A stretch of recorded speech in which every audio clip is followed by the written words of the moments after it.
اچھا یہ ذرا بتائیے گا برچہ صاحب کہ جو ڈیورنڈ لائن ہے اس کی کیا پس منظر ہے اور اس کی کیا اہمیت ہے اور پاکستان کا اس کو کیا فائدہ یا نقصان ہے؟ جناب، پاکستان کا تو یہ ہے کہ یہ غالباً 1893 میں یہ لائن ڈرا کی گئی، جو مورٹیمر ڈیورنڈ نے اس کا جو ہیڈ تھا، ڈیمارکیشن جو گروپ تھا اس میں برطانوی وزارت خارجہ یہ کہتا تھا کہ افغانستان ایک ہمیشہ انتشار اور جنگ و جدل کا علاقہ ہے، تو یہ برطانوی جو علاقہ ہے اس کے لیے یہ پرابلمیٹک ہے، تو اس لیے بہتر ہے کہ ہم ایک سیٹلڈ ایریا جو ہے وہ کارو آؤٹ کر لیں۔ تو انہوں نے پھر ان کے جو امیر عبدالرحمن وغیرہ ہیں ان کے ساتھ نیگوشیشنز کی اور ایک لائن ڈرا کی اور اس پہ سختی سے کہا کہ اس لائن کی وائلیشن بالکل بھی نہیں ہوگی۔ تو اب پین پختونستان کا جو نعرہ ہے وہ یہ کہتے ہیں جی کہ نسلی طور پہ تو ہم پٹھان ہیں، سرحد کی اس طرف بھی اور اس طرف بھی، پشاور ہمارا ہے، اٹک تک ہمارا ہے، بعض یہ کلیم کرتے ہیں کہ مارگلہ کی پہاڑیوں تک ہمارا ہے، تو شیر شاہ سوری کو کوٹ کرتے ہیں کہ بھئی اس نے مغلوب کیا، لیکن یہاں آج کے دور میں مغلوبیت یا اس کے اثرات کی روشنی میں کسی ملک کی تشکیل جو ہے وہ بہت مشکل ہے، آج کون برداشت کرے گا۔ تو یہ اسی سلسلے کی کڑی ہے کہ ڈیورنڈ لائن نہیں چاہتے ہیں اپنے افغانستان والے کہ بھئی یہ آگے بھی چلتا رہے، وہ یہ کہتے ہیں کہ برٹشرز نے ڈرا کیا تھا،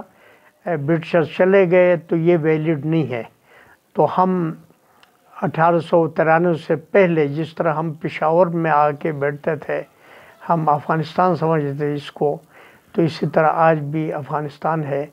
اور یہ ہونا چاہیے۔ تو پاکستان کی پالیسی یہ ہے جی کہ نہیں، اگر ہم ان لائنوں کو نہ مانیں تو پھر دنیا کا جغرافیہ ہے کچھ سے کچھ ہو جائے گا۔ میک موہن لائن ہے، ڈیورنڈ لائن ہے، اور کئی لائنیں ہیں دنیا میں جس کا احترام کیا جاتا ہے for the sake of peace. تو آج بھی یہی ہے کہ طالبان کا ایک گروپ یہ کہتا ہے جی کہ نہیں، ہم پاکستان کے اس موقف کی تائید کرتے ہیں،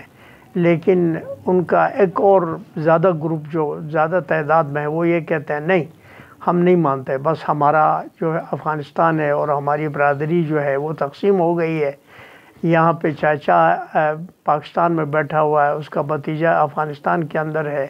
ہمیں ذلت کا سامنا کرنا پڑتا ہے، اپنے ملک میں ہی ہماری تلاشیاں لی جاتی ہیں، تو ہم کبھی برداشت نہیں کرتے۔ تو ظاہر ہے کہ اگر خدا نخواستہ یہ ڈیورنڈ لائن ختم کی جاتی ہے تو پھر تو پاکستان اور سکڑ جاتا ہے، تو اس کو پھر پاکستان کیسے برداشت کر سکتا ہے؟ تو سر مغلوبیت کا اگر آپ اس نظریے پہ جائیں تو پھر رنجیت سنگھ جو تھا وہ کابل سے خراج لیتا تھا، تو سب سے لیٹسٹ تو مرحلہ وہی ہے، تو پھر اگر اس پہ جائیں تو وہ تو پھر اور سچویشن بن جائے گی، اس کو ذرا ایکسپلین کیجیے۔ رنجیت سنگھ کا تو کیس اور ہے نا جی، رنجیت سنگھ تو نہ مسلمان تھا نہ پٹھان تھا، وہ تو پنجابی تھا، تو وہ تو خیر تلوار کے زور پہ جا کے بیٹھا ہوا تھا۔ یہاں پہ پشتون یہ کہتے ہیں کہ بھائی ہماری نسل یہاں ہے، پشتون ہیں، پشاور میں بھی ہیں، اٹک کے اس طرف بھی ہیں اور اس طرف بھی ہیں، حد فاصل پہلے اٹک کہا گیا تھا، لیکن اب وہ اور آگے آنا چاہتے ہیں۔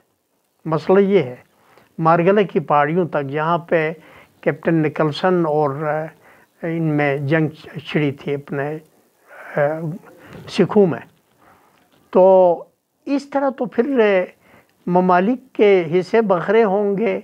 اور کوئی گارنٹی نہیں ہے کہ فردر یہ سلسلہ رک جائے۔ لیکن آپ نے جو کہا رنجیت سنگھ کی بات ویلڈ نہیں تھی، وہ تو بزور خالصہ جو دل خالصہ تھی، وہ جہاں جی چاہتا تھا۔ میں ایک تاریخ ٹیکسلا کی ایک تاریخ ہے، کسی اچھے رائٹر نے لکھی ہے، میں رائٹر کا نام بھول رہا ہوں، وہ کوئی گروپ کیپٹن ہیں ریٹائرڈ، بہت خوبصورت انہوں نے لکھی ہے۔ تو تاریخ سنبدال میں ہمیں یہ پتہ چلتا ہے جی کہ سکھوں کے دور میں حسن ابدال، پنڈی یا جو جڑے ہوئے لاہری پور وغیرہ تھا، ظلم کی انتہا تھی وہاں پہ، حد سے زیادہ۔ تو آخری بار جو پنڈی کا پہلا ڈپٹی کمشنر تھا وہ نکلسن ہی تھا، جو بعد میں دہلی گیٹ میں مارا گیا 1857 میں۔ تو یہ اس نے اس کا خاتمہ کیا تھا۔ دل خالصہ اور یا سکھوں کا جو طریقہ تھا ریونیو کلیکشن کا، اس کو اس نے ظالمانہ قرار دیا، اور اس نے جو انٹروڈیوس کیا وہ بھی کوئی کم ظالمانہ نہیں تھا۔ بعد میں ترامیم کی گئیں، اس میں ترامیم کر کے اس میں ذرا کافی لوگوں کے لیے سکون ملا، ادروائز تو اس دور میں جان کے لالے پڑے ہوئے تھے۔ تو اس سے